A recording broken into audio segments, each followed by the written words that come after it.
Hello, crafty people. I'm going to be doing a Scrap Your Stash Wednesday, and I'm going to be using the Flowers for You stamp of the month, which is this month's stamp of the month. If you don't know how to get this for a lot cheaper than the $18.95, ask me and I will let you know. There are two other options. One is free and one is $5. Super fun stamp, actually. Okay, my card base. Here's all my scraps. I cut these butterflies out and the circles out from scraps earlier, just so that we wouldn't have to deal with it here and waste time doing die machine stuff. So let's go ahead and get to cutting. So I'm using Daisy Meadows, and I'm using the gingham / plaid paper. Good morning for those of you who are joining me. And I'm using Peacock, and then I did all my die cuts in Mint and Peach. Okay, so there's all my cuts, and of course I have a daisy for sentiment. So I'm going to go ahead and start with my Peacock. I need a 4 by 5 1/4. So here's my 4. 5 1/4. So I still have a little bit of white space behind it. Okay. This one, we're going to trim twice. They're both going to be 3/4 inch strips. So there's one, and then we'll trim them down after that. Here's the other one.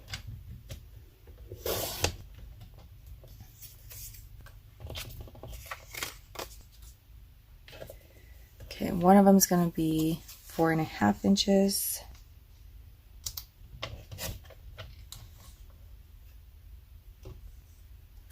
And the other one's going to be 4 inches.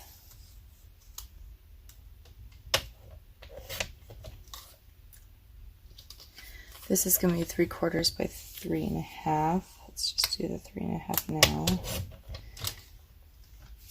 And 3/4. Okay, there should be all my cuts. Super fast today. Put my trimmer aside. This is going to be a horizontal card, so just redo my first map for you guys. So let's just put it in the middle. Actually, before we start building, let's dovetail all these.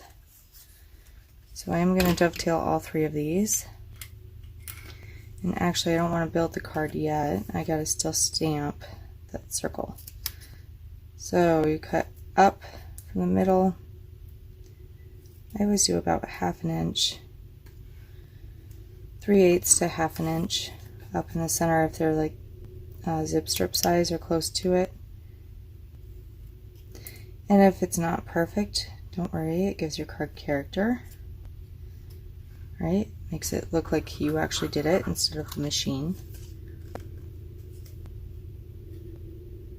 So don't hesitate to do your own dovetails.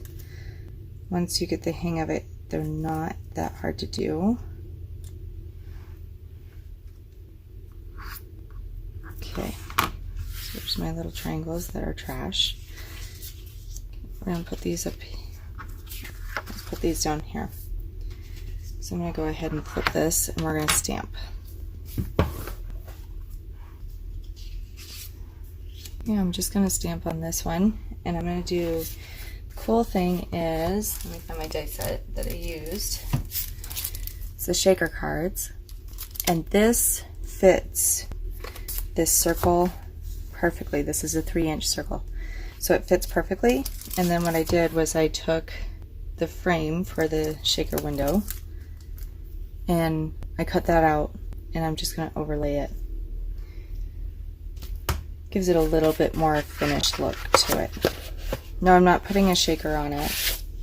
Believe it or not, I ran out of shaker stuff. They're on their way, hopefully soon. I had a ton of birthdays. I think I had a birthday like every other day last month. It was crazy busy. So, and birthday cards, I try to do either a shaker or emotion card, and so it's interactive and fun. I always try to do an interactive one. Good morning, Carol. Glad you're joining me. Hopefully you're having nice weather right now.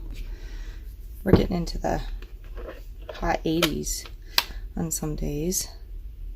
I'm not thrilled. I don't like 80s. 60s and 70s are perfect for me. Okay, so I'm going to go ahead and stamp this. Now it doesn't matter where I stamp this, right? Because it's a circle and I can spin it however I want. That's the best part. See how well that lines up? Oh, gorgeous. Love it. So firm pressure. If you mess up, do the other side. I really like that. It has a really nice bold touch to it. Kind of pops. I was debating on whether I wanted to heat emboss it with white. But I think if I did it backwards, if I did this in peacock in the background in mint, I think I would have done a white emboss on it, but don't think it really needs it right now. I think this is better. Don't think you would see it as well. Okay. Now I have all these little butterflies. They're from the thin cut set from You Are Enough. Cute little butterflies. Love them. If you haven't seen that set yet, the whole collection, it is fabulous. It is beautiful. Can't believe it.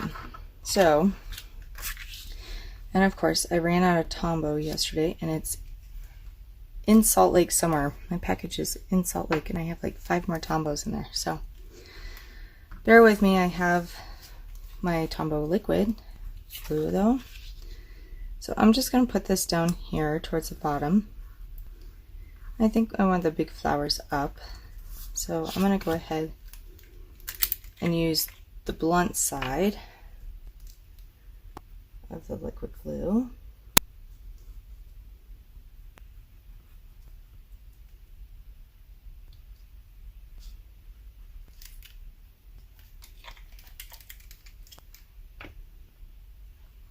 Now I've been trying to get in the habit of setting it upright in that little cap after I use it, because this one's getting empty, so it'll go to the side and then it takes forever for it to come up again. Okay, so there's my little, and I got some glue on this, but we're going to cover these up, so that's not a worry. The other way you could do it is you could flip it over and rub it. And you get nice uniform flatness across. The long one I want first. And the circle I left about a 1/4 inch on either side. I'm going to put this up just to the bottom. Then I'm going to do the gingham. So the plaid first. Then the gingham, and then this little guy is going to go in the middle. So those flowers are just peeking above. But let's put our circle on first. Let's scooch that over so I can do it on this. If you don't have an all-purpose mat, you should get one. They're wonderful because nothing sticks to this mat. Even when you use the Tombow adhesive runner, I use it on this mat a lot, because when you lift up your project, the adhesive comes right off of the mat and right onto your, whatever you put the glue on, the adhesive tape, which is really handy because then you're not wasting any. Whereas if I did it on here, it'd stick to here and I'd have to rub it off and make sure I don't get it on something else. So there's that pretty frame. Okay.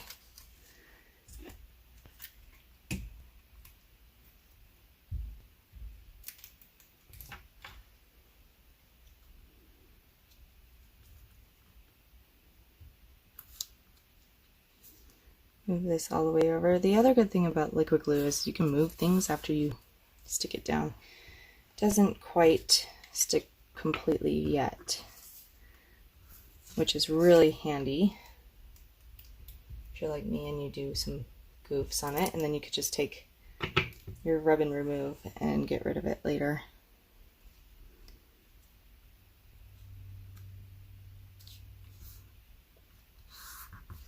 Okay, I'm going to stamp my sentiment. I like stamping the sentiment before I attach it onto the card.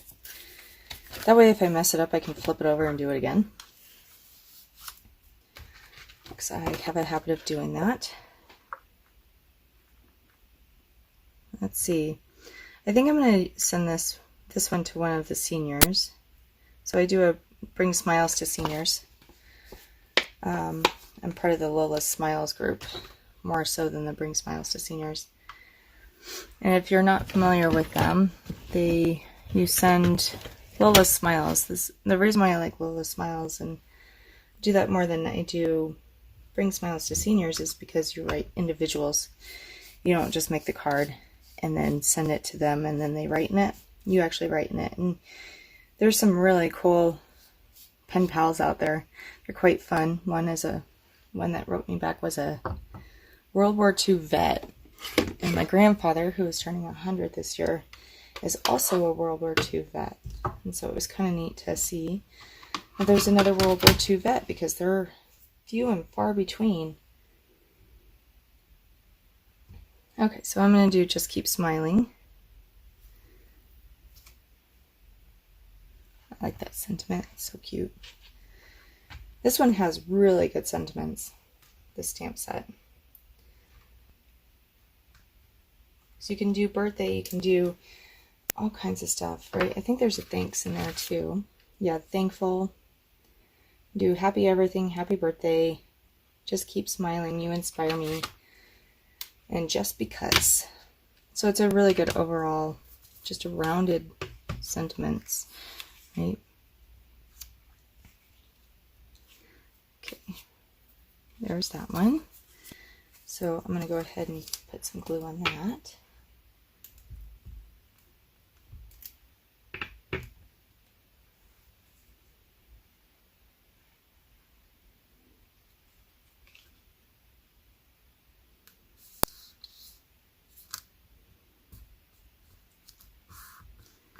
Okay, and I rarely do the dovetails with glue. That way I can kind of curl them out with my nails. It just gives it a little bit more depth and character. There's that. Now, I wanted to play with these butterflies because I want a butterfly up here. And I don't know if I want the mint as the base or the peach as the base. So there's that one. Or that one. I think I kind of like the ballerina or the peach for this card. So let's go ahead and do the peach. And I'm gonna go ahead and glue the base on first. And then the top, I'm gonna put 3D foam under.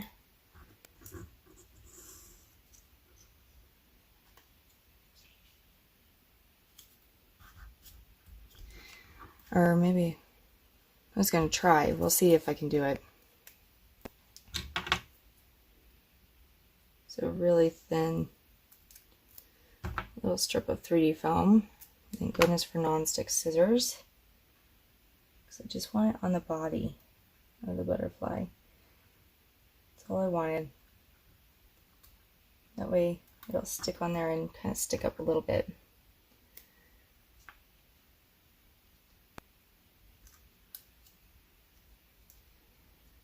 There. Shouldn't move too much. So that's good. And it gives it a little bit more depth. Curl those wings just a little bit. I know they're probably going to get smashed in the mail. But oh well. So we're almost done. I'm going to put a little bit of pearls on here, liquid pearls. Now I do want I'm going to test it out over here first. Yep, there was the air bubble.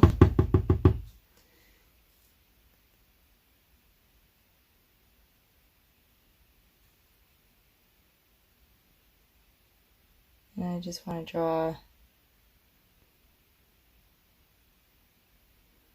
a line down him so that his body stands out. And maybe 2 little dots for up on his antenna.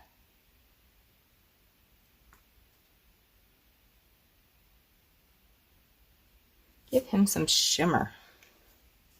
Because butterflies deserve shimmer, don't they? Okay. And then I'm going to take the Ballerina Pearls. So that was the black onyx.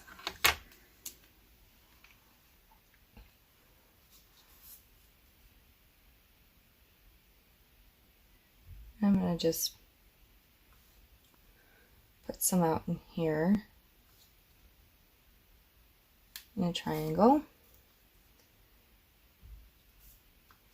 And I'll probably put 2 in here.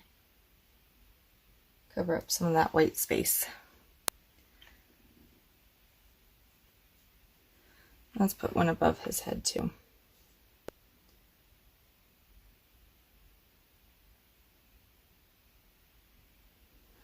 Okay, there. And before, I should have done that before or after I put it on the card base, yeah? So I guess I'm going to have to wait to put it on the card base. But just so that you guys can see kind of what the finish, actually, you know what? I'm going to use liquid glue. It's not going to be that horrible to do, I don't think. We will try it.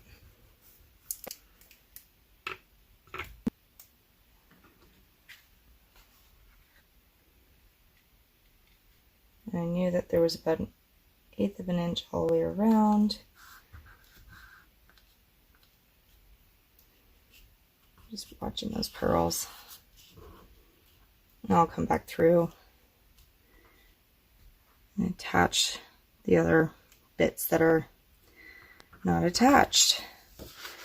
Well, guys, I think that turned out pretty darn cute. So there's the final product. Thanks for joining me this morning. Carol, you have a great day. Everybody else, you have a wonderful day as well. We'll see you on Saturday.